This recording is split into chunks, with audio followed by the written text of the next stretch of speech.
शुद्ध मन शांत रहता है, शुद्ध मन स्थिर होकर के रहता है। अब उस स्थिर मन से जब हम भवसागर से निकलने का जो मार्ग है, रास्ता है, वो कहाँ है? उसी रास्ता को कहते हैं सूक्ष्म मार्ग। वही है मोक्ष का द्वार, साधन धाम मोक्ष कर द्वारा, वही है। उसी को 10वां द्वार भी कहते हैं। लेकिन वो है कैसा? तो ऋषि कहते कूट रूपं।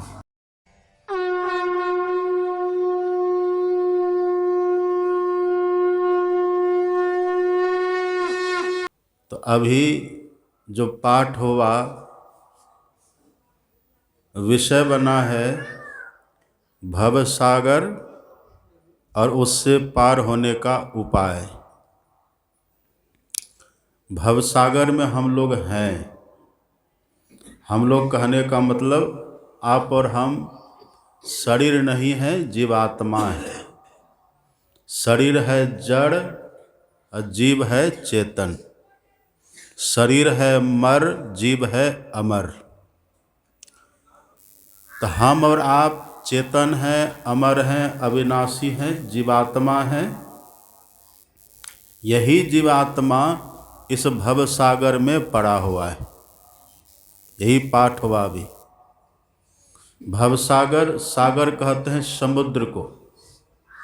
अब समुद्र की बात जैसे याद हम लोग करते हैं तो समुद्र बोलते ही, समुद्र सोचते ही, समुद्र का चिंतन करते ही पानी की याद आती है। दिमाग में पानी आता है। पानी की बात, जल की बात आती है। और जहाँ जल है तो जल में जलचर भी रहता है। और जलचर है, जल है, जलचर है, तो जल में नाव भी तो चलती है, नावें भी चलती हैं। नाव है तो फिर नाविक भी रहेंगे, नाविक होंगे तो पतवार भी होगा।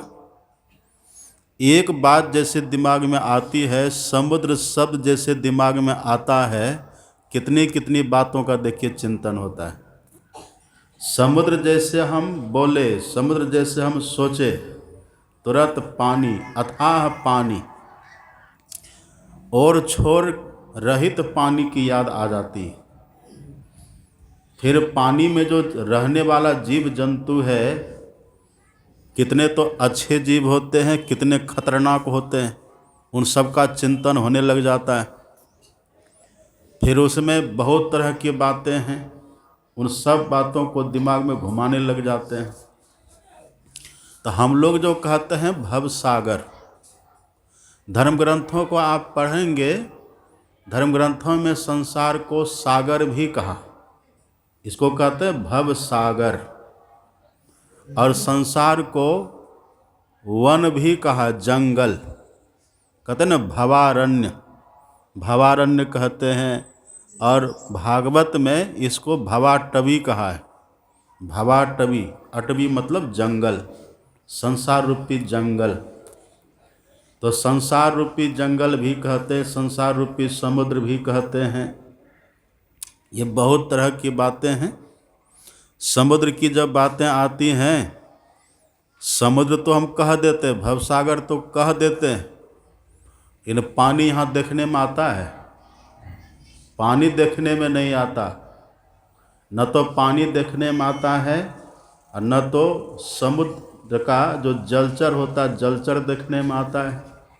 न तो नावें देखने में आती हैं, न तो केवट जो खेवैया होते हैं, मल्लाह, वे देखने में आते हैं। लेकिन जो सत्संग करते हैं, सत्संग करते करते विवेक जगता है। गोस्वामी तुलसीदास जी कहते हैं, बिनु सत्संग विवेक न होई, राम कृपा बिनु सुलभ न सोई। बिना सत्संग के विवेक नहीं होता और सत्संग की प्राप्ति बिना ईश्वर कृपा के नहीं होती। तो जब सत्संग मिलता है तब विवेक जगता है। और सत्संग किसको मिलता है? जिन पर ईश्वर की बड़ी कृपा हो, जिनके पुण्यों का उदय हुआ हो, जिनके भाग्यों का उदय हुआ हो। भाग्योदय न बहुजन्म समर्जिते न, सत्संगमं च लभते पुरुषो यदा वे। अज्ञान हेतु कृत मोह मदांधकार नासम विधाय तदोदयते विवेक। जब भाग्योदय होता है तब सत्संग मिलता है, और सत्संग को सुनते सुनते तब ये बोध होता है कि वास्तव में सागर क्या है, समुद्र क्या है, अब पानी क्या है, जल क्या, जलचर क्या, सब बात तब समझ में आती है। सत्संग करने से सब बात समझ में आती है। और हमारे सदगुरु महाराज जी ने ये भी कह दिया, ये बात भी सब सत्संग में समझ में नहीं आती। जो दो तरह का सत्संग हो उसमें से कोई एक सत्संग को यदि कोई करे तो बात समझ में आ जाती है। वो कौन सत्संग है? या तो जो ईश्वर को पा लिए, भवसागर पार हो गए, जो भवसागर को तैर करके भवसागर में नाव में बैठ करके खे करके भवसागर को पार कर गए, तो उनका अपना एक्सपीरियंस होता है, अनुभव होता है, प्रैक्टिकल की बात उनकी होती है। उनकी बातों को यदि कोई सुने तब ये बोध हो जाता, विवेक हो जाता कि बात यथार्थ क्या है। जो भवसागर को पार किए हुए, जो पार कर गए, इसलिए पलटू साहब कहते हैं घाट और बाट के भेद के महरमी। जिस महरम को, इस रहस्य को, इस तथ्य को, इस हकीकत को जो जानने वाले होते, कौन जानते हैं? जो पार किए, जो चले, सफ़र किए, पार कर गए, वे होते हैं संत। या तो ऐसे संत हमें मिल जाएं ईश्वर कृपा से, तब बात समझ में आ जाती। और यदि ऐसे संत हमको नहीं मिले, तब ईश्वर कृपा से मिले तब तो कहना ही क्या। यदि ईश्वर कृपा से ऐसे संत हमको मिल जाएं जो भवसागर को पार हो गए, ये भी बात बिल्कुल पक्की है, तय है। श्रुति पुराण सदग्रंथ कहा ही, ये जो जितने धर्म ग्रंथ हैं ये सब कहते हैं संत विशुद्ध मिलई परतेई, अचितवई राम कृपा करी। जय विशुद्ध संत, विशुद्ध मतलब जो बिल्कुल पार कर चुके, जो ईश्वर को देख चुके। ऐसे संत किनको मिलेंगे? जिन पर ईश्वर की बड़ी कृपा। ऐसे संत का संग यदि हो, वे संत बोले तब भी बोध हो जाएगा, और ऐसे संत नहीं बोले तब भी बोध हो जाता है। उनकी आभा ऐसी होती है, उनकी प्रभा ऐसी होती है, उनका सानिध्य का सद्गुण प्रभाव ऐसा होता है। ऐसे के पास कोई रहे भी केवल, अब भीतर में श्रद्धा का भाव हो तो उनको बोध हो जाता है। श्री सद्गुरु महाराज। इसलिए कहते हैं वृद्धा शिष्या गुरुर युवा, वृद्धा शिष्या गुरुर युवा। यदि ऐसे अनुभवी गुरु हों और शिष्य कैसा भी हों, जड़ जड़ हो जाए, एकदम बिल्कुल निकृष्ट कोटि का भी शिष्य हो, ऐसे गुरु यदि मिल जाए तो उनके मौन रहने से भी शिष्य के भीतर के संशय का संहार हो जाता है। ये तो ईश्वर की बड़ी कृपा जब किन्हीं पर होती है, तब उनको उनका संग दे देते हैं कि चलो इनको, इनका अंतिम समय, अंतिम जन्म इनका, इनको हम संग दे दें, इनका कल्याण हो जाए, तब ये होता है। यदि ऐसे संत नहीं मिले, तब ऐसे संत यदि नहीं मिले तो अपने सदगुरु महाराज जी कहते हैं ऐसे संत की वाणी का सहारा लीजिए। जो ऐसे संत हैं जो पार कर गए, उन्होंने जो कुछ कहा, उन्होंने जो कुछ उपदेश किया, जो कुछ कहा है, जो कुछ लिखा है, उस वाणी का सहारा लीजिए। वह वाणी भी कैसी है? अपने सदगुरु महाराज जी लिख देते, वो आम लोगों की तरह उनका वचन नहीं होता, और लोगों की तरह उनका वचन नहीं। बोलने वाले तो बहुत हैं, वकील साहब भी बोलते रहते दिन भर, वकील साहब बोलते हैं, प्रोफेसर साहब बोलते रहते दिन भर। एक का नाम यह लेक्चरर, वो लेक्चर ही देते रहते। तो बोलते तो ये सब भी हैं, पर इन लोगों के बात का, इन लोगों के कथन का, इन लोगों की वाणी का वो सद्गुण नहीं है। अपने सदगुरु महाराज जी पढ़िए, कितना अच्छा लिखते हैं। अपने सदगुरु महाराज जी कहते हैं वचन अमिय दे ध्यान। वचन अमिय, अमिय किसको कहते हैं? अमिय कहते हैं अमृत को। संतों का जो वचन होता है वो अमृत होता है, अमृत की तरह होता है। वचन अमिय दे ध्यान, श्रवण करी चित्त में धरना, वो अमृत की तरह होता है। संत वचन वह सुधा, देव भी जिसके सदा भिखारी। जो संत भवसागर को पार कर गए, जो संत प्रैक्टिकल करके, अनुभव करके, क्रियाकलाप से करके, विधि विधान से करके, अनुभव करके पार कर गए भवसागर को। अब भवसागर के पार में कौन है? परली पार तेरा मीता खड़िया, ईश्वर है। ईश्वर को जिन्होंने देख लिया, उनकी जो वाणी है वो कैसी है? अमृत की तरह। कैसा अमृत है? जिसके लिए देवता भी ललायत रहते हैं। उनका एक शब्द हमको सुनने के लिए मिले, उसके लिए देवता भी ललायत रहते हैं। कल्पना करिए। अपने सदगुरु महाराज जी कहते हैं यदि ऐसे संत नहीं मिले तो फिर उनकी वाणियों का सहारा लीजिए। उनकी वाणी में वो ताकत है जो देवताओं में भी नहीं है। मनुष्य की बात तो छोड़ दीजिए, आम लोगों की बात तो छोड़ दीजिए, ये दुनिया के विद्वानों के दार्शनिकों की बात तो छोड़ दीजिए। जो देवी देवता है ना, देवी देवता की ताकत से भी संतवाणी की ताकत ज़्यादा होती है। तभी तो देवता भी ललायत रहते हैं। देव भी जिसके सदा भिखारी, देवता भी उसके लिए ललायत रहते हैं। तो संतवाणी का सहारा, संतवाणी का जो सहारा लेते हैं उनको पता चलता है कि वास्तव में भवसागर है क्या। हम सब डूब रहे हैं। कैसे डूब रहे हैं? अभी सुने ना, सूरदास जी महाराज की वाणी की पाठ हम लोगों ने सुना। संत सूरदास, उनकी वाणी में थक्यो बीच बेहाल बिहवल, हम डूब रहे हैं। अब कैसे डूब रहे हैं? तो हमारा हाल बेहाल हो रहा है। अब कभी देखिए ना, जो डूबने वाले लोग होते हैं पानी में, जो अथाह पानी में कोई डूबे, उनका हाल देखिए कैसा होता है, वो कैसे डूबता है। जिस व्यक्ति को ये पता चले कि अब हम डूब रहे हैं, अब कोई सहारा नहीं है, अब किनारा पास नहीं है, कोई सहयोग करने वाला नहीं है, अब हम डूब रहे हैं, आप उसकी दशा देखिए कैसी होती है उस समय।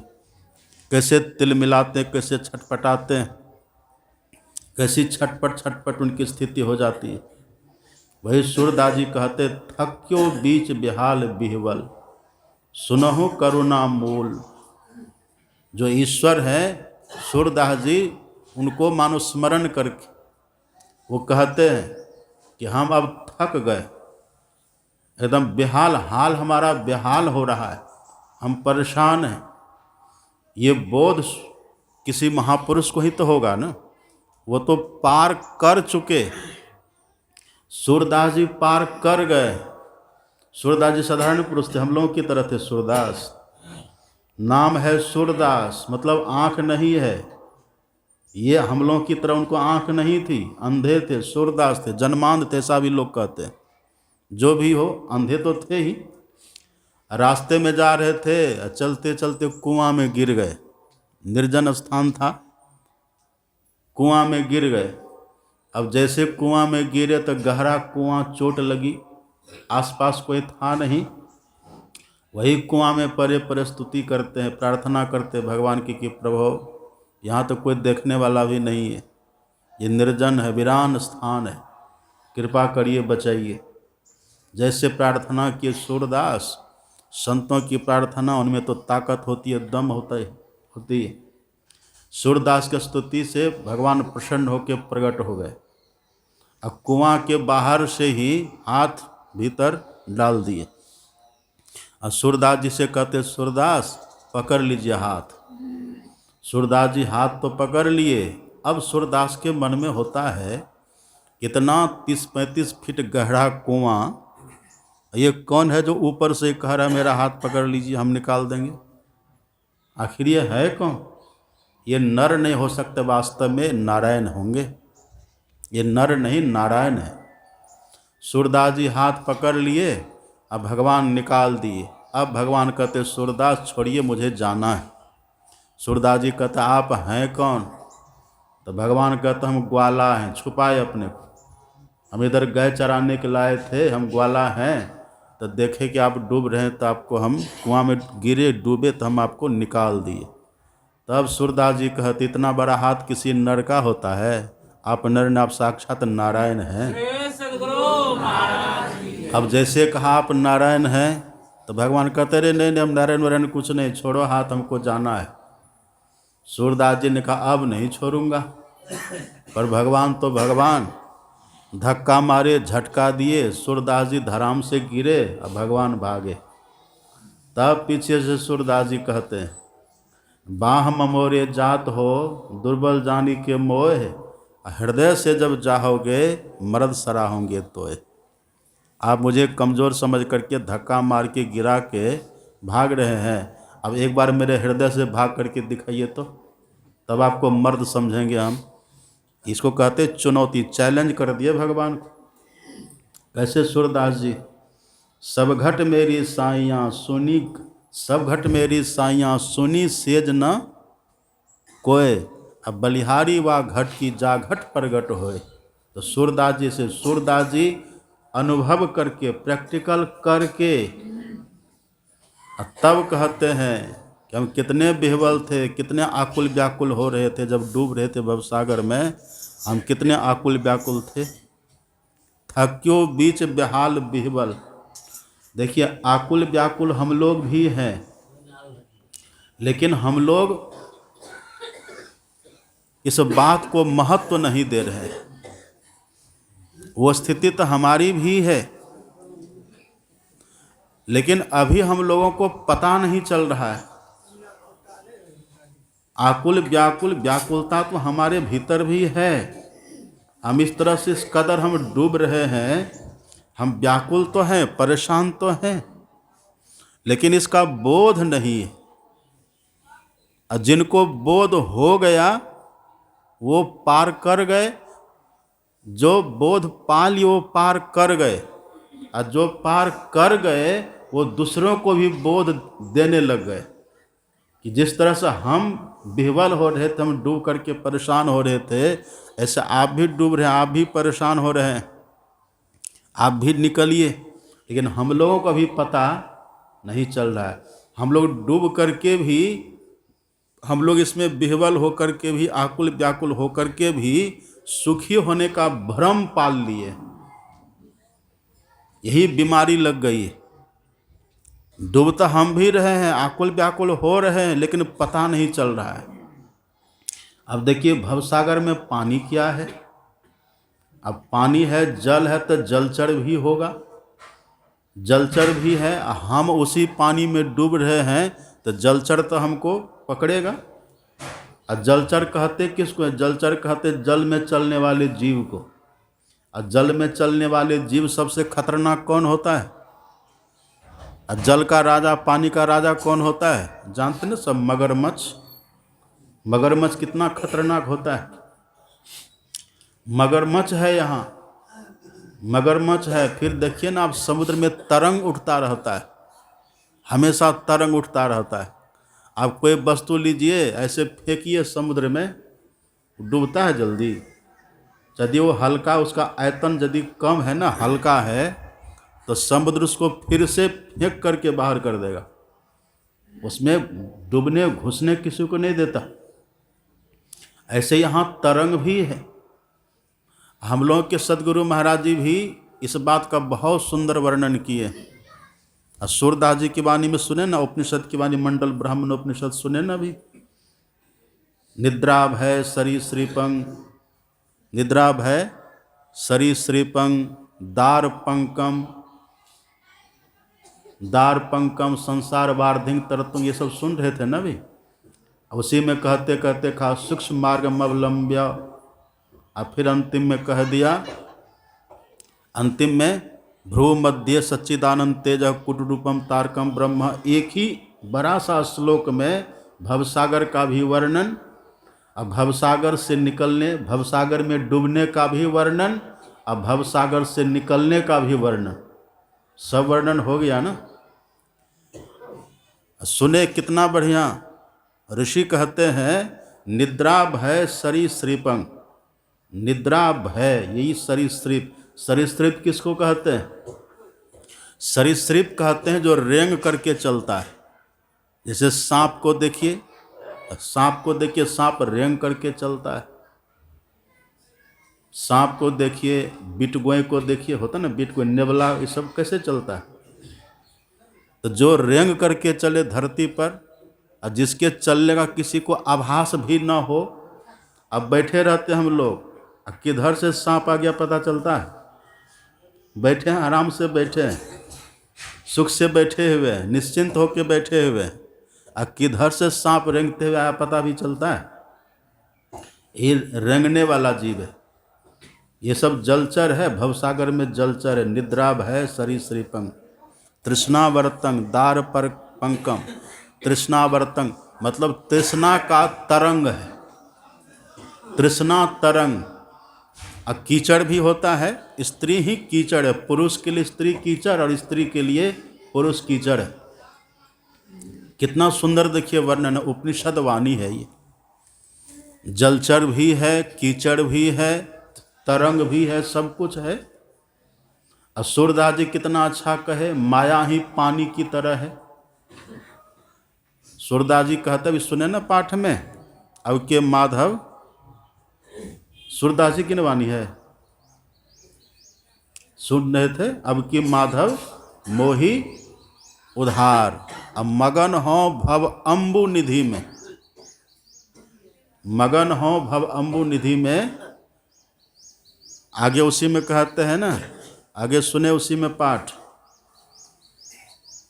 माया ही पानी की तरह, नीर अति गंभीर माया। नीर मतलब पानी, तो गंभीर माया वही पानी की तरह है। इसमें ग्राह क्या है? मगरमच्छ भी तो होता है ना। बहुत ध्यान से शांति से सुनिए, बहुत शांत होकर बैठिए, उठा बैठक मत करिए ज़्यादा। श्री सद्गुरु महाराज की, चंचल मत होइए। क्या कह रहे थे हम? ग्राह क्या है? गहे ग्राह अनंग।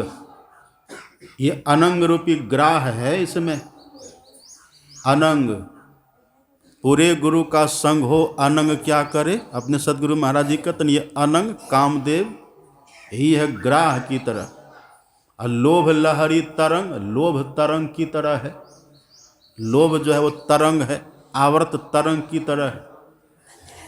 ये अपने अपने अनुभव के अनुकूल संतों ने ये वर्णन किया है। अपने सदगुरु महाराज की वाणी पढ़िए, कितना अच्छा है। पदावली आप पढ़ेंगे अपने सदगुरु महाराज की वाणी, सदगुरु महाराज जी कितना सुंदर लिखते हैं। खट विकार की हर घड़ी, उठत होत न अंत, इन लहरों की असरते गई सुबुद्धि खोए। प्रेम दीनता भजन संग तिन्हो बने न कोय। अपने सदगुरु महाराज कहते खट विकार ही तरंग की तरह है। सदगुरु महाराज जी कहते खट विकार है तरंग की तरह, और उपनिषद के ऋषि कहते हैं तृष्णा है तरंग, और सूरदास जी कहते लोभ है तरंग। ये अलग अलग कहते, क्या अलग अलग बात है? ये अलग अलग नहीं है, बस समझ जाए हम इस बात को। इसीलिए अपने अपने ढंग से संत महापुरुष कहते हैं। और तरंग की खासियत क्या है? तरंग देखिए ना समुद्र में, आप कुछ फेंकिए, जो तरंग उठता है ना, ढेब तरंग जो उठता रहता है, फेंकी हुई चीज को फिर से बाहर कर देती है वो। ऐसे ही हम जहाँ हैं, रास्ता भवसागर से निकलने का वहीं है। हम निकलना भी चाहते, प्रयास भी करते हैं, उसमें धंसने का प्रयास भी करते, लेकिन तरंग जो उठता है ना, तरंग हमको बाहर फेंक देता है, तरंग जाने नहीं देता है। ये तरंग क्या है? सूरदास जी कहते लोभ ही तरंग की तरह है। लोभी व्यक्ति यदि बैठेंगे ध्यान करने तो उससे ध्यान बनेगा। लोभी व्यक्ति से ध्यान होगा लोभी से ध्यान, लोभ तरंग की तरह, जैसे तरंग सब कुछ को फेंकी हुई वस्तुओं को बाहर कर देता है, ऐसे लोभ व्यक्ति को भीतर धंसने नहीं देता। लोभ भजन बनने नहीं देगा, लोभ ध्यान बनने ही नहीं देगा।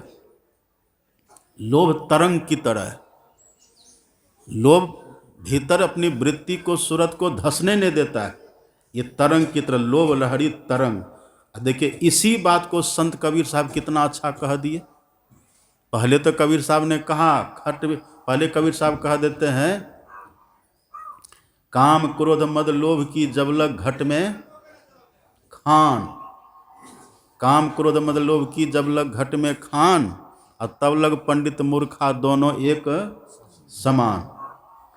अब फिर कहते कहते आगे कह दिए कि चलो कामी तो बहुतक तरे, और क्रोधी तरे अनंत, और लोभी जियारा ना तरे। कहे कबीर बिरतन, तो लोभी नहीं तर सकता। क्यों? क्योंकि लोभ तरंग की तरह है। ये लोभ जो है ना, वृत्ति को बाहर धकेल देता है। और लोभ का भाव क्या है? दुनिया के पदार्थों को पाने का भीतर में भाव, ये भी मिले, ऐसा भी मिले, वैसा भी मिले। इसका अंत कभी होता है? इसका दुनिया की कितनी वस्तुएं हमें मिले, इसका अंत होता है? 10 रुपये मिला तो 20 की चाहना, 20 मिला तो 100 की चाहना, 100 मिला तो 200। जौ 10 20 50 भये शत, होए हजार तो लाख मंगेगी। कोटि अरब खरब असंख्य धरापति होने की चाह जगेगी। पृथ्वी पताल हो राज करो, तृष्णाधिकति आग लगेगी। और आग लगती चली जाती है।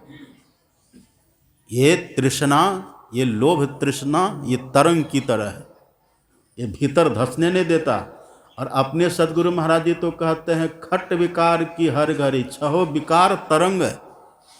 ये भीतर घुसने ही नहीं देगा। हम बैठेंगे ध्यान करने के लिए, लेकिन यदि भीतर में लोभ हो जाए, क्रोध हो जाए, काम हो जाए, मोह हो जाए, तो हम भीतर धंस पाएंगे? हम भीतर धंस नहीं पाएंगे। यही तरंग ये बाहर धकेल देता है। अब परिणाम क्या होगा? बाहर धकेलेंगे तो इसका परिणाम क्या होगा? सदगुरु महाराज जी कहते, प्रेम दीनता भजन संग तिनहु बने न कोई। प्रेम जिससे ईश्वर का दर्शन, हरि व्यापक सर्वत्र समाना, प्रेम ते प्रगट वही में जाना। प्रेम नहीं होगा। जिनका ध्यान बनता है उनका चेहरा देखिए। ध्यानी व्यक्ति आडंबरी पाखंडी नहीं होता है। जो ध्यानी व्यक्ति होते हैं ना, बड़े प्रेमी मिजाज के होते हैं। वो सबसे प्रेम करते हैं।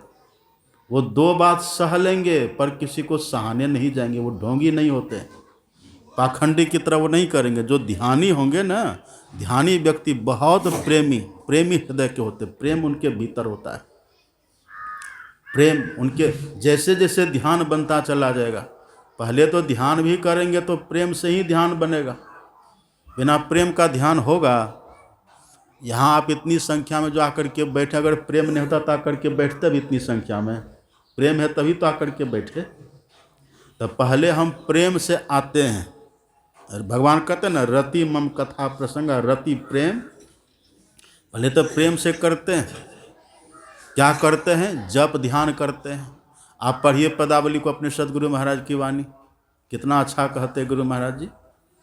धर गर मस्तक सीधी साधी आसन आसीना, अब बैठी के चखु मुख मुनि इष्ट मानस जब ध्याना। अब देखिए, प्रेम नेम सो करत करत, बड़े प्रेम से करना होगा, नियम से करना होगा। प्रेम नेम सो करत करत मन शुद्ध हो। जो प्रेम से करेंगे और नियम निष्ठ होकर के करेंगे ना, तो ऐसे करने वाले का मन धीरे धीरे शुद्ध होता, साफ होता है। और जब मन और शुद्ध हो जाएगा, साफ हो जाएगा, तब तो भीतर से प्रेम का फव्वारा छूटेगा। आप पढ़िए ना, रामचरितमानस को पढ़िए। राम भगवान के गुरु थे गुरु वशिष्ठ। गुरु वशिष्ठ कहते हैं, उनकी वाणी आप पढ़ेंगे, जप तप नियम जोग निज धर्मा। जप तप नियम जोग निज धर्मा, श्रुति संभव नाना शुभ कर्मा। दान दया दम तीरथ मज्जन, जह लगी धर्म कहत श्रुति सज्जन।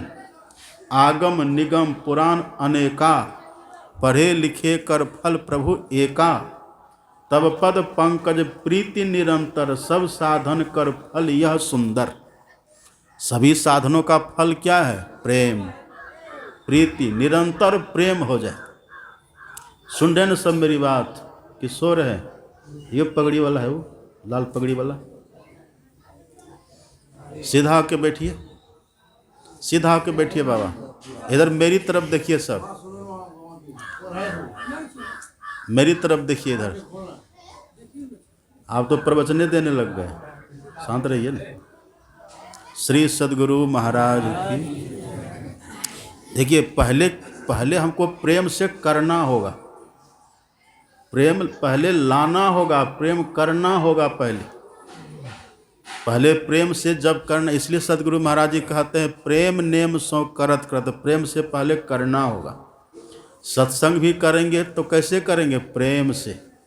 सत्संग भी कैसे करना है? प्रेम से। प्रेम हो और प्रसन्नता हो। तुलसीदास जी कहते हैं ना, सुनी समुझहि जन मुदित मन। मुदित मतलब क्या? प्रसन्न, प्रसन्नता।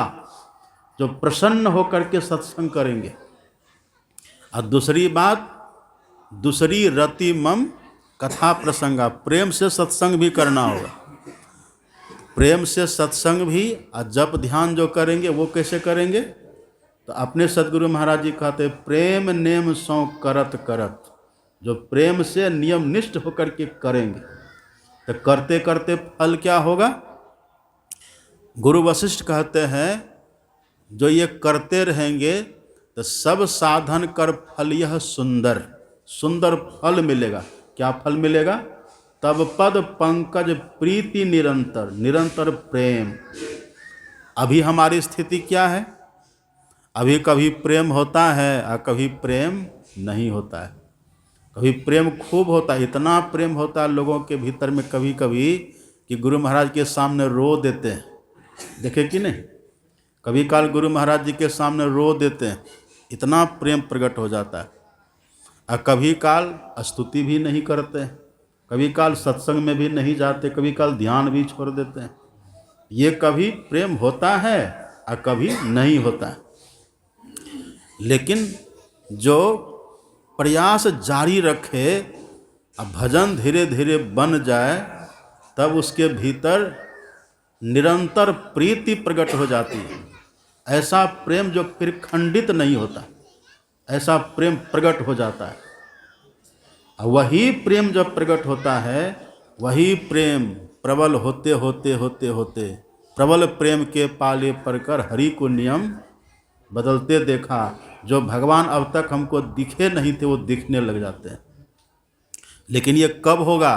पहले हम भजन में धसेंगे तब तो। पर अपने सद्गुरु महाराज जी क्या कहते हैं? खट्ट विकार की हर घड़ी जो लहर है ना, ये धसने नहीं देता है।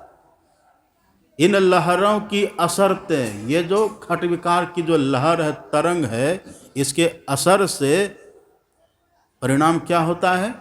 प्रेम दीनता भजन संग तिनहु बने न कोई। न तो हमारे भीतर प्रेम प्रकट होता है और न तो हमारे भीतर दीनता, मतलब थोड़ा अपने को हम कमज़ोर समझें, दीनहीन समझें। पाखंड अरु अहंकार तजी, निष्कपट हो अरु दीन हो, सब कुछ समर्पण कर गुरु की सेवा करनी चाहिए। ये भाव जगता है? अभी ये भाव नहीं जगता। क्यों नहीं जगता है? यही लोभ लहरी तरंग, खट विकार की हर घड़ी उठत होत न, यही जो तरंग है। और दूसरी बात क्या है? हम बैठे रहते, ध्यान करते रहते हैं, और ध्यान पर बैठे बैठे निद्रा किधर से आ जाती है, नींद कब आती है पता भी चलता है। बैठे हैं ध्यान करने के लिए, और ध्यान में क्या कहते हैं? जप ऐसा करिए कि सब ख्याल भूल जाएं। बस जप हो, जाप हो और आप हो, जाप हो और जापक हो, मंत्र हो और मन हो। अब साधक प्रयास वही करते हैं, सब तरफ से मन को हटा करके जप में लगाते हैं। जहाँ जहाँ मन भगी जाए, ताही तह तह से तत्क्षण फेरी ले आइए लगाइए ध्येय में आपन जहाँ जहाँ मन हमारा भागता उसको लौटा लौटा करके जप में हम लगाते। पहले तो लगता नहीं है, पहले देखते कितना गुनावन होता है, पहले तो लगता नहीं। ये गुनावन क्या, गुनावन तरंग की तरह ये बाहर धकेल देता है, गुनावन तरंग धकेलता है। और यदि किसी तरह से हम गुनावन से मेहनत करके थोड़ा श्रम करके बचे, अब जैसे बचे तो निद्रा भय सरीसृपं, ये किधर से रेंगते हुए आ गया पता चलता है। ये नींद किधर से आती है ध्यान के समय आज तक पता चला? और यदि पता चल जाता पहले तो नींद को आने देते हम लोग? यदि पहले से पता चल जाए कि नींद आने वाली है तो आने देंगे? फिर सांप किधर से आता पता भी चलता है? एकदम धीरे धीरे रेंगते रेंगते सरीसृप, एकदम फिसलते फिसलते, वो किधर से सांप आता पता ही नहीं चलता। और सांप आएगा तो डर होगा कि नहीं? सांप आ जाए तो शांत होकर कोई बैठेंगे? डर जाएंगे, भय हो जाएगा भीतर में। हम ध्यान करने के लिए बैठे थे, पहले तो नींद हमको, पहले तो तरंग, विकारों का तरंग गुनावन ये भीतर धंसने नहीं दिया, मन को शांत होने नहीं दिया। और यदि बहुत श्रम करके, बहुत मेहनत करके हम मन को लौटा लौटा करके जप में लगाने का प्रयास किए और थोड़ी सी मन में शांति आई तो निद्रा देवी किधर से आ गई पता ही नहीं चला। फिर सो गए, बैठे बैठे सो गए, बस 1 घंटा हो गया, घंटी बज गई। अरे घंटी बज गई, ध्यान कहाँ हुआ? तो समझिए कहाँ चले गए थे? निद्रा के पेट में समा गए। निद्रा मानो ये ऐसा जीव जंतु है, निद्रा ये निगल गया, निद्रा निगल जाती है। ऐसा निगलती है कि निद्रा में रहने वाला कुछ कर पाएंगे? सो गए तो बस गए काम से, यही। अब भय क्या है? हम बैठे रहते हैं, जब ध्यान खूब बढ़िया से कर रहे हैं, चल रहा है, लेकिन इतने में मन में होता है कि अरे फलाना काम जो नहीं किए वो तो खराब हो जाएगा। अब उस काम को नहीं करने का जो उसका परिणाम खराब होने वाला है उसको सोच करके हम डर जाते हैं, और डर करके उठ करके भाग गए। वो भी निगल लिया कि नहीं? वो भी निगल गया। निद्रा ने ग्रस लिया तब भी निगल लिया। और दुनिया के कर्मों के बाद की प्राप्ति का चिंतन करके, उसका मनन करके हम फिर ध्यान से उठ करके उसी में लग जाते हैं। या तो उधर वो निगल गया या तो इधर ये निगल गया। फिर भजन बन पाता है? नहीं बन पाता है। तो निद्रा भी भजन में बाधा कर देती है। भय नहीं कर, हमारे सदगुरु महाराज जी कहते थे जब बच्चे छोटे रहते हैं ना तो उनको पहले माता पिता डर दिखाते, भय दिखाते हैं, नहीं पढ़ोगे तो फिर आगे तुम्हारा जीवन कैसा चलेगा, भय दिखा देते हैं। पहले तो बच्चे को माता पिता भय दिखाते हैं, और जब वही बच्चा बड़ा होता है तब खुद का भय होता है। नहीं पढ़ेंगे तो हम फेल कर जाएंगे, नहीं पढ़ेंगे तो हम फेल करेंगे, फिर हमें कोई नौकरी चाकरी नहीं लगेगी। फिर उसका भय हो जाता, भय सवार हो जाता है। अब आप किसी बच्चे को बोलिए चलो सत्संग में, तो क्या कहता है? नहीं अभी पढ़ने लिखने का समय है, क्योंकि भीतर भय है ना। नहीं पढ़ेंगे तो फिर हमारा जीवन सुखी कैसे होगा? भय समा गया है। अब ऐसे व्यक्ति से भजन होगा? ऐसे व्यक्ति से भजन, कोई किसान को देखिए, आप किसान को बोलिए चलिए सत्संग में, तो क्या कहता है? अभी खेती का समय है, नहीं खेत में जाएंगे तो सब फसल बर्बाद। वो भय समाया हुआ है, वो चला जाएगा उधर। लेकिन अपने सदगुरु महाराज जी को देखिए, अपने सदगुरु महाराज जी परीक्षा दे रहे थे, जानते हैं ना, मैट्रिक की परीक्षा दे रहे थे पूर्णिया जिला स्कूल में। अंग्रेजी का विषय था, और वही परीक्षा देते देते लिखते लिखते क्या लिख दिए? एक पंक्ति उसी में बीच में एक पंक्ति लिख दिए, देह धरे कर ही फल भाई, या भजिए राम सब काम बिहाई। हम लोग होते तो क्या सोचते वहाँ? चलो इस बार परीक्षा दे लेते, आगे से कभी परीक्षा देंगे ही नहीं, आगे से पढ़ेंगे नहीं, इतना तो कहते ना कम से कम। अब परीक्षा का समय आ गया है तो परीक्षा हम कम से कम दे लेते हैं, लेकिन आगे से हम परीक्षा नहीं देंगे, आगे से हम साधु बन जाएंगे, ऐसे न कहते हैं। पर सदगुरु महाराज जी को देखिए, कॉपी में बहुत कुछ लिख चुके हैं, लेकिन उतने में दिमाग में आ गया, वही जो रामायण में पढ़े थे, देह धरे कर यही फल भाई या भजिए राम, सब दिमाग में आ गया, उसी को उद्धृत कर दिए, लिख दिए, और लिख करके उसी समय निकल गए, उसी समय निकल गए गुरु महाराज। ये क्या है? यही है दुनिया के भय को चीर फाड़ करके रख देना। लेकिन ये दुनिया के भय को कौन चीर फाड़ करके रखेंगे? वो रखेंगे, आप पढ़िए अपने सदगुरु महाराज की जीवनी। छपरा में सदगुरु महाराज जी से पूछा था, साधु क्यों बन गए आप? तो सदगुरु महाराज जी ने कहा कि मैंने पुस्तक में पढ़ा था बचपन में, ऑल मैन मस्ट डाई, सभी मनुष्य मरणशील है। यही जो मैंने पढ़ा था ना, यही वाक्य, एक वाक्य मेरे लिए जैसे हाथी के लिए अंकुश काम करता है ना, इसी तरह से मेरे लिए अंकुश का काम कर गया। मैं सावधान हो गया, ऐसा सावधान हुआ कि परीक्षा भवन से भाग गए। तो ये जो भय है ना, ये भय के लिए संत कबीर साहब कहते हैं, कबीर साहब कहते हैं, डर करनी डर परम गुरु, डर पारस डर सार, और डरत रहे सो उबरे गाफिल खावे मार। ये डर, ये भय, ये तो अच्छा है, लेकिन ये जो हम कहते हैं कि यदि हम ये काम नहीं करेंगे तो काम खराब हो जाएगा, ये सरीसृप है, ये निगल जाता है। टिटहरी पक्षी को आप देखे, टिटहरी को, टिटहरी चिड़िया एक होती, देखे उसको? टिटहरी, वो उसको देखिएगा जब रात में सोता है, कैसे सोता है पक्षी, टिटहरी पक्षी कैसे सोता है, उसको देखिएगा। वो जब सोता है ना टिटहरी, अपने दोनों पैर को ऊपर कर देता है, ऊपर करके सोता है, पैर ऊपर करके। पैर ऊपर करके क्यों सोता है? उसके मन में रहता है कि यदि हम पैर नीचे कर लेंगे तो आकाश ही गिर जाएगा। धन्य है हम कि आकाश को थाम करके रखें। अब ये टिटहरी आकाश को थाम करके रखा है, लेकिन भ्रम बहम देखिए, इतना डरा हुआ है कि रात भर चैन से नहीं रहता है। वो, उनकी सुख शांति समाप्त इसी भ्रम में, इतना डरा हुआ है। बस वही टिटहरी छाप हम लोग हैं।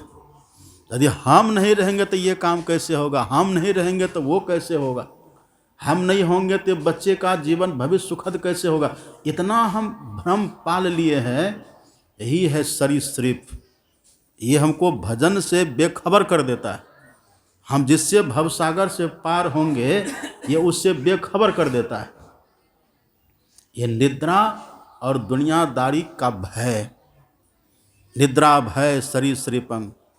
एक तो इधर से ये निकल जाता है, और यदि कभी कुछ भजन किए भी तो तरंग मन को बाहर फेंक देता है, और यदि कुछ हम श्रम किए, मेहनत किए बढ़िया से, और तब भजन पर बैठे तो फिर वो निद्रा निकल जाती है, और किधर साथी पता भी चलता है। तो संत महापुरुषों ने इससे बचने का उपाय बताया कुछ। संत महापुरुष कहते, देखिए, यदि आप निद्रा से बचना चाहते हैं, सरीसृप से बचना चाहते हैं, तो एक काम करिए। क्या करिए? खान पान को थोड़ा ठीक करिए। संत कहते हैं, आप पढ़ेंगे, एक संत कहते हैं ये निद्रा से बचने का, देखता अभी भी सत्संग में कितने झूप रहे हैं, और सत्संग में सोने का आनंद भी एक अलग होता है। कभी देखे एकदम चुक्कू मुक्कू बैठे, कपड़ा ओढ़ के बैठे हैं, अब बाबा का काम है बकना, बाबा बक रहे हैं, अपना इधर आराम से भीतर आंख बंद करके आनंद लेते रहते, अच्छा लगता है। पर ये है सरीसृप। ये तो ऐसा ही है जैसे बगल में सांप भी रहे, आ जाए, और तब व्यक्ति आराम से बैठा रहे, तो उसको अच्छा कहिएगा। और झूठ बोलने, सोने वाला प्राय झूठ बोलते हैं। एक जगह सत्संग में थे, एक व्यक्ति आगे बैठ के से जब बोलना शुरू करे तो सोना शुरू करे, इधर बोलना शुरू, उनका सोना शुरू। सो रहे हैं जी? नहीं, एकदम पक्का। जो आगे बैठ के सोएंगे ना, एकदम पक्का है कि नहीं बोलेगा वो। सो रहे ना, सोने रहे, क्या कर रहे? ध्यान कर रहे हैं। सो रहे हैं? नहीं, फिर बोलना शुरू और फिर उसका सोना शुरू। सो रहे हैं? नहीं, सो रहे हैं? नहीं। अब नहीं कहते कहते उसको आदत लग जाती है नहीं कहने की। अब कहिए सो रहे हैं? नहीं। सो रहे हैं? नहीं। एक बार कह दिए जिंदा हैं? तो नहीं, उसमें भी नहीं। उनको आदत, हैबिट बन जाती है ना। ये स्थिति, ये सरीसृप है, ये किधर से आके पकड़ लेगा। इससे बचने का देखिए संत महापुरुषों ने उपाय बताया। पहला उपाय तो ये है, जिनको ध्यान से प्रेम हो जाएगा, क्योंकि इसी ध्यान के माध्यम से हम भवसागर को पार हो सकते हैं। सुन रहे थे नबी, भ्रू मध्य सच्चिदानंद तेज कूट रूपम, तो भवा के बीच में वृत्ति को लगाना वही तो ध्यान है। तो ध्यान करेंगे तभी ना हम भवसागर को पार करेंगे। और ध्यान करेंगे तो ध्यान करने के लिए निद्रा से तो बचना होगा। तो सबसे पहली बात महापुरुष कहते हैं कि जिनको ध्यान से प्रेम हो गया, जिनको ध्यान में श्रद्धा हो गई। अब गीता का 6ठा अध्याय पढ़िए। भगवान श्री कृष्ण ने गीता के 6ठा अध्याय के अंतिम दूसरा श्लोक पढ़िएगा, अंतिम से दूसरा श्लोक। उसमें अर्जुन से भगवान ने कहा, हे अर्जुन, तुम योगी बनो, ध्यानी बनो, तुम योगी बनो। कर्मी भ्यश्चाधिको योगी तस्माद् योगी भवा अर्जुना। हे अर्जुन, योगी बनो। भगवान कह तो दिए योगी बनो, लेकिन वहीं रुक नहीं गए भगवान। तपस्वी भ्योधिको योगी ज्ञानी भ्योपि मतोधिकः कर्मी भ्यश्चाधिको योगी तस्माद् योगी भवा अर्जुन। इतना कह दिए लेकिन रुके नहीं। एक दूसरा श्लोक तुरंत भगवान कह दिए।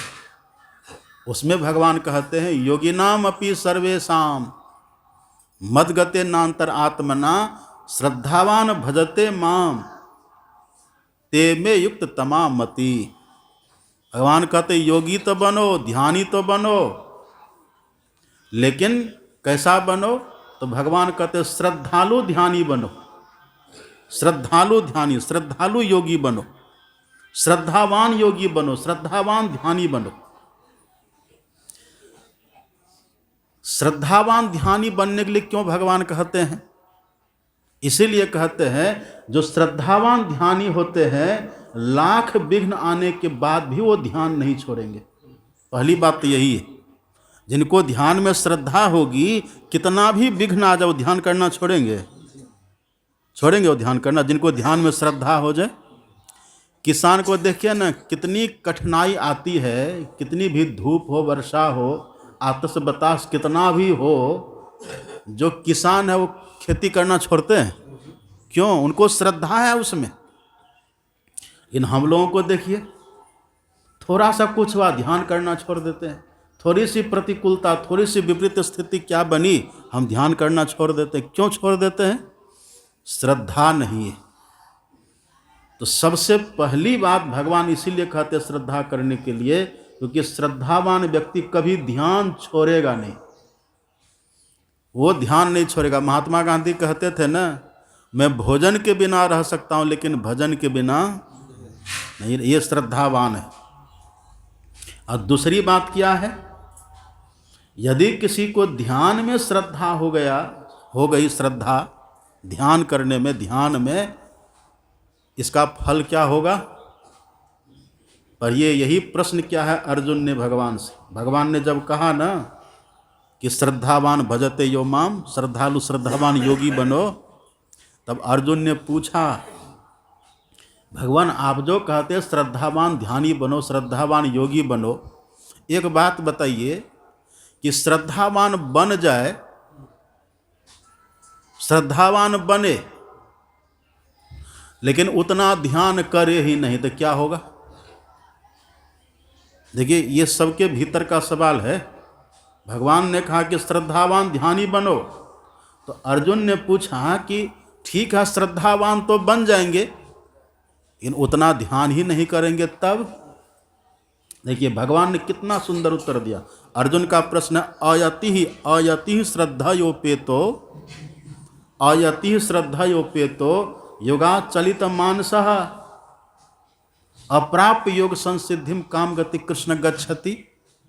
हे कृष्ण, जिनको ध्यान में बहुत श्रद्धा है लेकिन अयति मतलब जितना करना चाहिए उतना कर नहीं पाता है, तो उसकी क्या गति होगी, उसको क्या मिलेगा, तो उसको किस फल की प्राप्ति होगी। योग सिद्धि को नहीं पा करके उसको मिलेगा क्या। देखिए कितना सुंदर उत्तर दिया है भगवान ने। जब अर्जुन ने ये पूछा ना कि श्रद्धा हो पर अयति मतलब जितना यत्न करना चाहिए उतना कर नहीं पाता, पर श्रद्धा बहुत है, तब इसका फल भगवान ने कहा कि देखो, पहली बात तो ये है कि श्रद्धावान व्यक्ति श्रद्धा रहित व्यक्ति से हमेशा ज़्यादा ध्यान करेगा। सुन रहे सब मेरी बात। हमको सुरेंद्र बाबा कह दिए हैं कि 8:30 तक कहिएगा, तो घबराइए मत कि ज़्यादा बोल रहे हैं हम।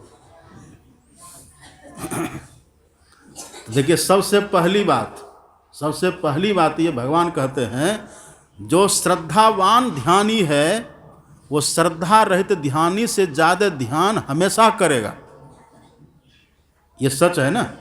दूसरी बात भगवान कहते हैं, जो श्रद्धावान ध्यानी है, जो श्रद्धा समन्वित होकर के ध्यान करता है, तो भगवान कहते कि अर्जुन उसका विनाश कभी नहीं होता है। सद्गुरु महाराज की जय। पढ़िएगा, नेहाभिक्रम नाशोस्ति प्रत्यवायो न विद्यते स्वल्पमप्यस्य धर्मस्य त्रयते महतो भयात्। नेहाभिक्रम का अर्थ क्या होता है। नेहा मतलब नेह का अर्थ क्या होता है, प्रेम। नेह का मतलब प्रेम, स्नेह। नेह अभिक्रम, जो अभिक्रम का मतलब होता है श्रद्धा को, प्रेम को स्थापित करना, ध्यान में, इष्ट में स्थापित करना। अगर ऐसा हम कर सके, और थोड़ी भी श्रद्धा, थोड़ा भी प्रेम इष्ट में हुआ, सद्गुरु महाराज जी में थोड़ा सा भी प्रेम हुआ, ध्यान के प्रति, साधना के प्रति थोड़ा सा भी प्रेम यदि हमारे भीतर जगा, तो वो जो प्रेम है ना, भगवान कहते हैं नाशोस्ति, उसका नाश कभी नहीं होता है। आप पुत्र में प्रेम कर लीजिए, उसका नाश हो जाएगा। धन दौलत में प्रेम आप करिए, चाहे हम करें, नाश है उसका परिणाम खतरनाक है। यदि किसी को पुत्र में बहुत प्रेम हो जाए, आसक्ति हो जाए, पुत्र में मोह हो जाए, प्रेम हो जाए, और उसी प्रेम से वो मरे, पुत्र के प्रेम में वो मरे, उसका नाश हो जाएगा। नाश क्या होगा, पुत्र के प्रेम में मरने वाला व्यक्ति ही, भगवान कहता है अच्छा तुमको पुत्र से बहुत प्रेम है, तो चलो हम तुमको वहाँ पहुँचा देते हैं जहाँ बहुत पुत्र होगा, जहाँ पुत्र पुत्रियाँ बहुत होंगी, हम वहाँ पहुँचा देते हैं। और सबसे ज़्यादा पुत्र किसको होता है, संतान किसको होती है ज़्यादा, सुअर को। सुअर बना देंगे, ये नाश हो गया हमारा, ये नाश हो गया। और यदि किसी को मकान में खूब प्रेम हो जाए, तब मकान से प्रेम करने वाला व्यक्ति चूहा बन जाता है। अब समझिए, रुपया पैसा में बहुत प्रेम हो जाए, तब बहुत आसक्ति प्रेम हो जाए उसमें, तब क्या होगा, रुपया पैसा में बहुत प्रेम करने वाला व्यक्ति सांप बन जाता, वो भी नाश हो गया। और जिसको वाहन में बहुत प्रेम हो जाए, कार में, बाइक में, तरह तरह का जो यान है, वाहन है, जो उसमें मोह हो जाए बहुत, तब वही व्यक्ति मर करके घोड़ा बनते। कि लिस्ट बना है इसका, घोड़ा बन जाता, लिस्ट बना हुआ है। लेकिन भगवान कहते कि अर्जुन, जिसको ध्यान से, योग से प्रेम हो जाए, जिसको भजन से प्रेम हो जाए तब क्या होगा इसका परिणाम? इसके परिणाम में भगवान कहते हैं कि सबसे पहला परिणाम ये होगा, जब उनका शरीर छूटेगा, जब उनका देहांत होगा, देहांत के बाद सबसे पहले स्वर्ग के विशाल सुख को भोगेगा वो। पहला देखिए, पहला परिणाम, प्राप्य पुण्य कृताम लोकानि सित्वा शाश्वती समा, उस स्वर्ग के विशाल सुख को भोगेगा। और उसके बाद क्या होगा? 84 में नहीं जाएगा। उनके लिए आप ये नहीं कह पाएंगे पुण्य छीन सोई देव स्वर्ग से नरक में जावे, उनके लिए नहीं है। जिनको ध्यान से प्रेम है उसके लिए क्या होगा? भगवान कहते हैं वो 3 जगह में से किसी एक जगह में मनुष्य बन करके फिर से जन्म लेगा। 3 जगह कौन सी जगह है? गिनाए हैं भगवान। शुचिनाम श्रीमताम गेहे योग भ्रष्टो भी जायते, अथवा योगिनाम एवं कुले भवति धीमताम। ये 3 जगह है। या तो श्रीमान कुल में उसका जन्म होगा, किसी दरिद्र भिखारी घर में जन्म उसका नहीं होगा, जो ध्यान से प्रेम भर भी करेगा केवल। देखिए ये भगवान का वचन है, उसका जन्म पहले श्रीमान कुल में। यदि श्रीमान कुल में नहीं हुआ तब शुचिनाम, किसी पवित्र कुल में उसका जन्म होगा। अब पवित्र कुल में भी नहीं हुआ तब अथवा योगी नाम एवं कुले, किसी योगी के कुल में उसका जन्म हो जाएगा। ये 3 जगह भगवान ने बताया, या तो पवित्र कुल में, या तो श्रीमान कुल में, या तो योगी कुल में। पहले तो स्वर्ग के विशाल सुख को भोगेगा और उसके बाद इस 3 में से किसी एक कुल में उसका जन्म हो जाएगा। किसका जन्म हो जाएगा? जिनका ध्यान से प्रेम होगा, जिनको ध्यान में प्रेम हो जाएगा। यही प्रश्न क्या था अर्जुन ने? अयति श्रद्धा योपेतो योगात् चलित मानस। उसके लिए भगवान ने उत्तर दिया है ऐसा। तो जिनको ध्यान से प्रेम हो जाएगा ना, वो ध्यान किए बिना रह ही नहीं पाएगा। हाँ, अब ये है कि भले वो आसन लगा करके नहीं बैठ पाएंगे, पैर में कोई रोग हो गया है, पर ध्यान में श्रद्धा है, पैर लटका करके भी बैठेंगे पर ध्यान करेंगे। बैठ भी नहीं पाते हैं, कोई दिक्कत है, परेशानी है, वो लेटे रहेंगे पर लेटे लेटे भी वो ध्यान करेंगे, क्योंकि ध्यान से उनको प्रेम हो गया। ऐसे यदि कोई ध्यान प्रेमी व्यक्ति हो, प्रेमी ध्यानी हो, कोई प्रेमी साधक हो कोई, उनके लिए देखिए क्या कहते हैं। अब नींद तो आएगी ना, उस नींद से हमको बचना है तो कैसे बचेंगे? संत कहते हैं दिन को हरि सुमिरन करो, रैन जागी कर ध्यान। अब देखिए, भूख राखी भोजन करो, तजी सोवन को बां। ये सोना कम होगा कब? भूख राखी भोजन करो। जो भूख रहते भोजन करना छोड़ दे, उनको आलस कम आएगा। अपने सदगुरु महाराज क्या कहते हैं? खान पान को प्रथम संहारो, रस रस सब अवगुण को मारो। आपने सुना होगा ना, अपने सदगुरु महाराज जी के बहुत शिष्य हुए, बहुत एक से एक महापुरुष हुए। उसी में आपने एक का नाम सुना होगा, पूज्यपाद दल बहादुर बाबा। सुने? उनके लिए किंवदंती है संसार में कि पूज्य बाबा शाम को 6 बजे बैठते थे और सुबह 6 बजे उठते थे। सुने ये बात? मनिहारी में उनका रूटीन ही वही था। और खाते क्या थे? बस मूंग को फुला करके और ये चना, मूंग और चना इसी को फुला करके रखते थे और वही थोड़ा सा खा लेते थे और तब बैठ जाते थे। प्रोटीन मिल गया, एनर्जी मिल गई, सब कुछ मिल गया, उनको जितना चाहिए मिल गया। अब वो जो बैठते थे रात भर बैठते थे, उनका रूटीन ही था। तो जिनको खान पान पर कंट्रोल है उनको नींद पर भी कंट्रोल आ जाएगा। ये नहीं तो ये नींद सरीसृप है, ये किधर से आ जाती है। इसलिए ये आलस, ये निद्रा सबसे बड़ा शत्रु है हमारा। जो भजन को नहीं बनने देता वो सबसे बड़ा शत्रु है ये निद्रा। तो निद्रा से कौन बचेंगे? जिनका खान पान ठीक हो गया। खान पान ठीक होने का मतलब जिनकी जिह्वा में स्वाद की खुशकी नहीं होती। हम लोग क्या होता है, जैसे कहीं पर कुछ रसगुल्ला देखे मुंह में तुरंत पानी भर जाता है, तुरंत जी से पानी टपकना। अब ऐसे व्यक्ति से ध्यान होगा? अब जाते हैं ना कहीं हम लोग ध्यान करने के लिए, चाहे सत्संग सब में, तो वहाँ लोग लिस्ट लेकर के आते क्या खाइएगा, कि मेन्यू तैयार होता है। 3 दिन आपको यहाँ रहना तो 3 दिन में क्या क्या खाएंगे एक उसका लिस्ट दीजिए। और हम लोग भी ऐसे हैं, यदि कोई नहीं पूछा तो भीतर भीतर बड़ा गुस्सा होता है, खाने के लिए भी नहीं पूछा। अब एक दिन फरमाइश कर देते हैं, आज बनाइएगा ना कढ़ी बड़ी बनाइएगा, कढ़ी बड़ी पकौड़ी बनाइएगा। भीतर से टारगेट बना करके रखते।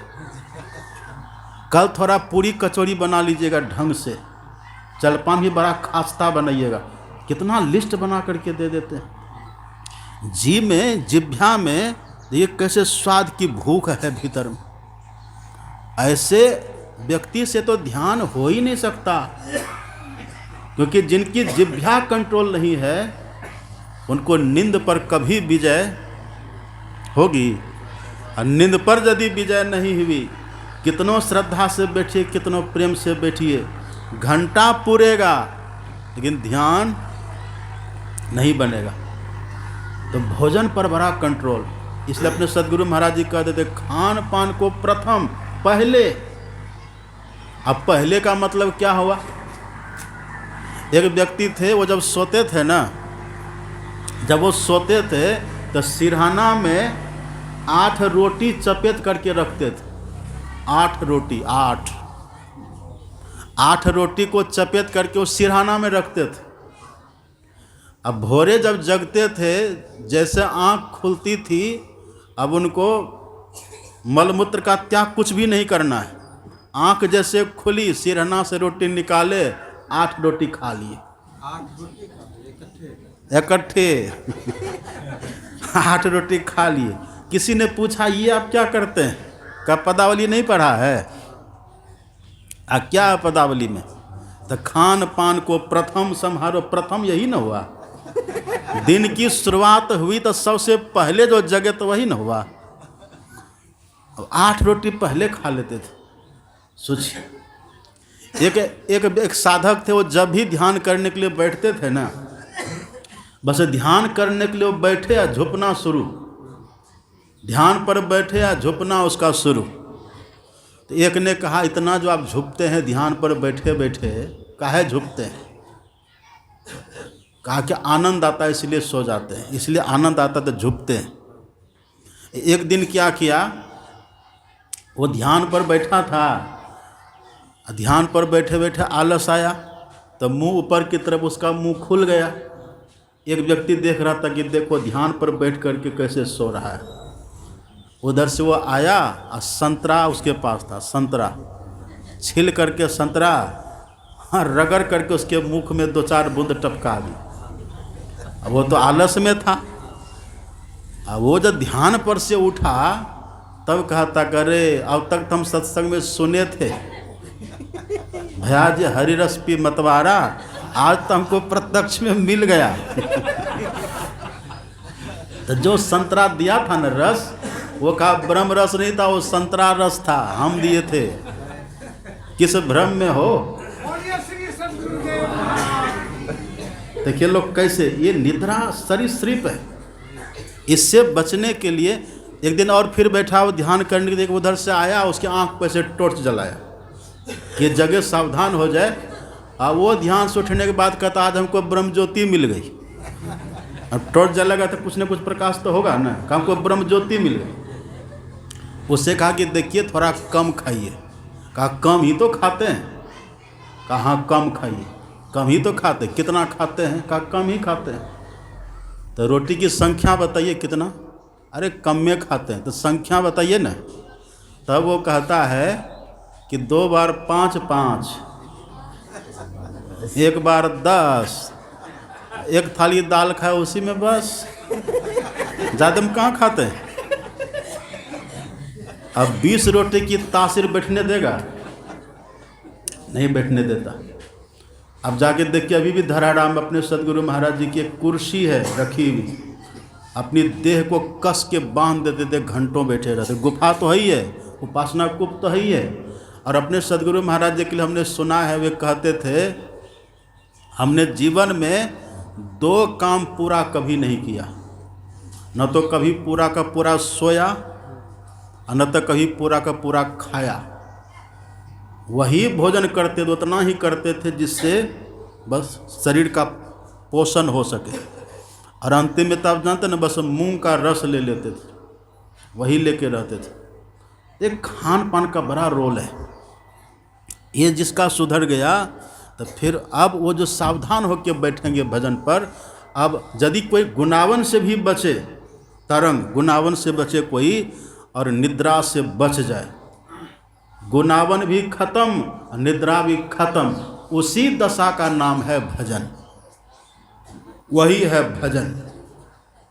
जब ध्यान करेंगे, ये 2 क्रिया करने से अपने सदगुरु महाराज कहते हैं मन शुद्ध हो जाता, मन पवित्र हो जाता है। अब शुद्ध मन शांत रहता है, शुद्ध मन स्थिर होकर के रहता है। अब उस स्थिर मन से जब हम भवसागर से निकलने का जो मार्ग है, रास्ता है, वो कहाँ है? उसी रास्ता को कहते हैं सूक्ष्म मार्ग। वही है मोक्ष का द्वार, साधन धाम मोक्ष कर द्वारा, वही है। उसी को 10वां द्वार भी कहते हैं। लेकिन वो है कैसा? तो ऋषि कहते कूट रूपं। कूट, कूट का मतलब क्या है? आप सुने हैं ना कूटनीति।